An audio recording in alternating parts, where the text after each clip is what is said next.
Let's talk about the theory of continental drift. Why don't we look at a world map? Have you ever seen one of these? Well, of course you've seen one of these. Everyone has seen a map of the world. In fact, you probably first saw a map of the world when you were in kindergarten. And what you may have noticed, similar to so many people before you, is that if you look carefully at the continents, the giant land masses covering about 29% of the Earth, if you look at them carefully, they almost look like puzzle pieces, like they fit together. Especially if you look at certain parts of the world, like the eastern coast of South America and the west coast of Africa, for example. They look like they belong together. Now, I hate to break your hearts, but this is not a groundbreaking discovery. In fact, people have known this for hundreds of years. Most people have just taken it for granted that that's just the way the continents look. But there have been a few brave scientists throughout history who have thought that it must be something more. Let me introduce you to one. This is Alfred Wegener. Alfred Wegener was a German meteorologist. He studied weather. He lived in the late 1800s and early 1900s. And as a weather person, a scientist of the atmosphere, of course, Wegener spent a lot of time looking at maps. And so he noticed this strange shape phenomenon just like you did. The problem is he couldn't get past it. He actually devoted his whole life to it. He came up with a radical theory that suggested that the continents were actually once connected and then somehow ripped apart to where they are today. He came out and he said, "I think the continents are moving." Of course, people thought this was kind of a silly thought to have. How could a continent possibly move?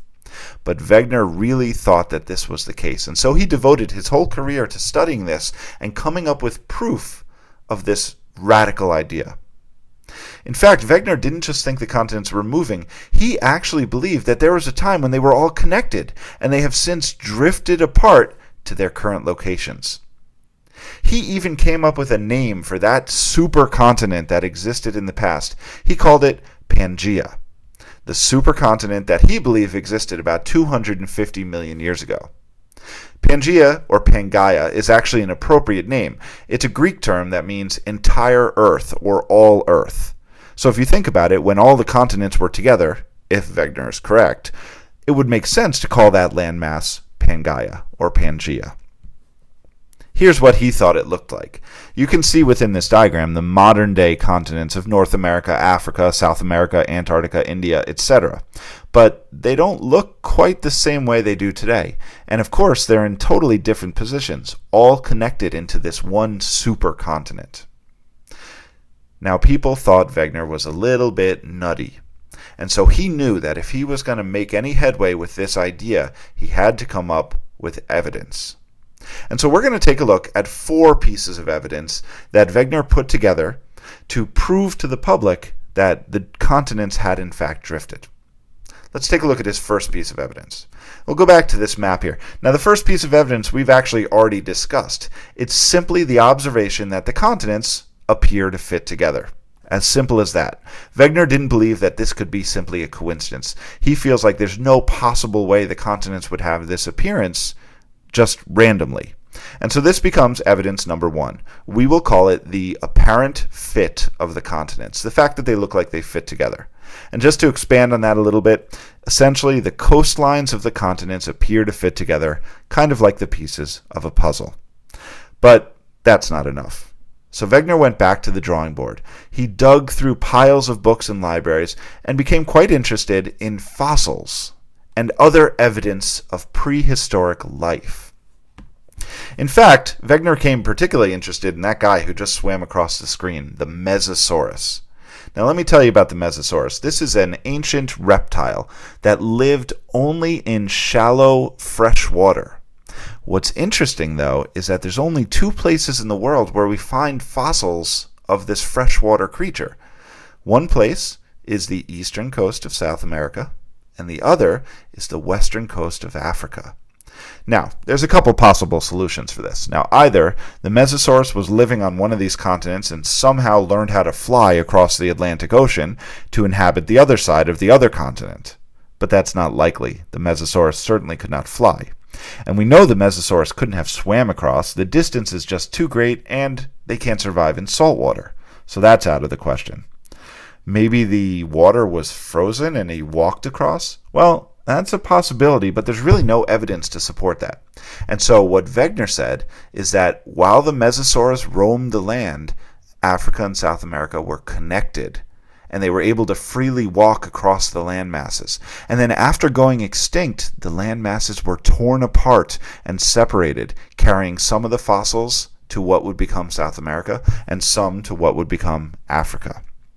Interestingly, Wegener looked into this and found that there were other organisms that lived in the past that had similar fossil distributions. Cynonathus, Lystrosaurus, and Glossoteris being amongst the more notable ones. These fossils all have these very unique distribution patterns that suggest that the continents were once together. And in fact, if you reassemble the continents and map out the locations of these fossils, they line up perfectly. So that's our evidence number 2. We call it fossil correlation. Correlation simply means matching up. So matching up fossils on either side of the ocean. To summarize, identical fossils have been found in the rocks on either side of the ocean, and therefore the continents were once connected and must have drifted apart. But Wegener knew he needed a stronger case, and so he went back to the library yet again and became fascinated by rocks and geologic structures like mountain ranges of the past. And he found a really interesting pattern, not unlike what he found with fossils.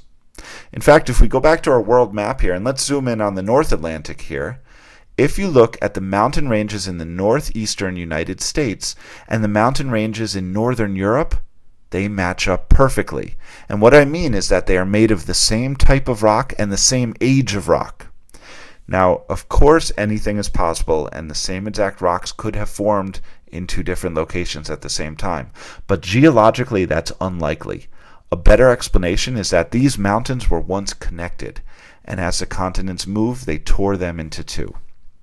And that becomes evidence number 3. We call it rock or mountain correlation. And what we see is that identical rocks and mountain structures have been found on either side of the ocean, suggesting that the continents were once connected.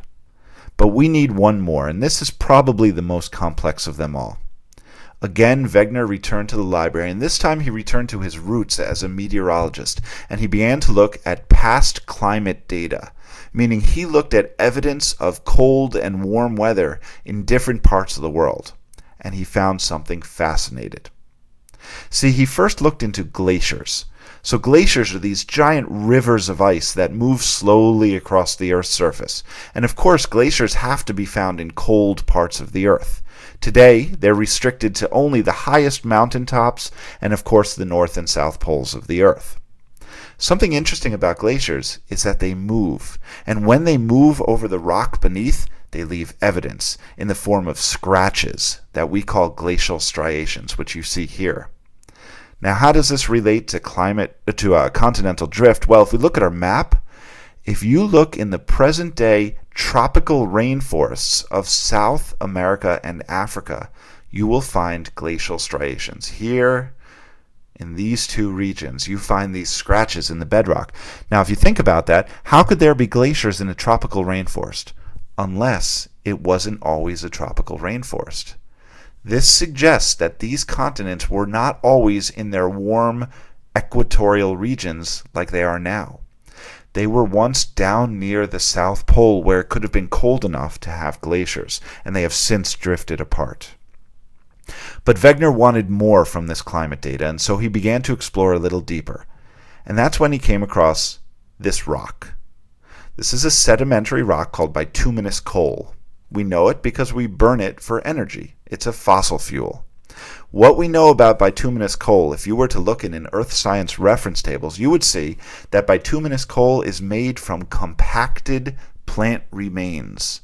So picture tropical plants like this dying on this forest floor and getting compressed over millions of years to form coal.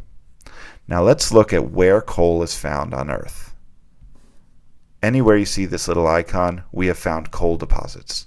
Now let's think about this. Coal forms from tropical plants, yet it's found in Antarctica, in northern Europe, in northern Asia, and the southern tip of Africa and Australia, and in the northern United States. These are not tropical climates. yet they have coal, which is evidence of a past tropical climate. And so this, just like the glaciers, suggests that the continents have moved over time. And that becomes evidence number 4, paleoclimate data, or past climate data. The observation that coal has been found in cold areas, and that glacial evidence has been found in warm areas. And with these 4 pieces of evidence, Wegener published his book, The Origin of Continents and Oceans, in which he laid out his case for continental drift, suggesting that all the continents were once connected in a supercontinent called Pangaea, which existed about 250 million years ago, and since the continent has ripped apart into the present-day landmasses that we know so well. Later in his life, Wegener took an expedition to the North Pole. And in this expedition, he wanted to gather more evidence to support his theory of continental drift. Unfortunately, on a very cold, dark, stormy day, Wegener set out on an expedition to gather food for his colleagues, and he never was heard from again. Wegener died of exposure and was frozen in the ice, and his body is actually still there today, frozen forever. The sad thing about that is that Wegener was never able to explain what made the continents drive, what made them move, what made the supercontinent rip apart. And so he died before his theory would become accepted by the scientific community. He never got to see his life's work come to fruition. That's the story of continental drift. Thanks for listening.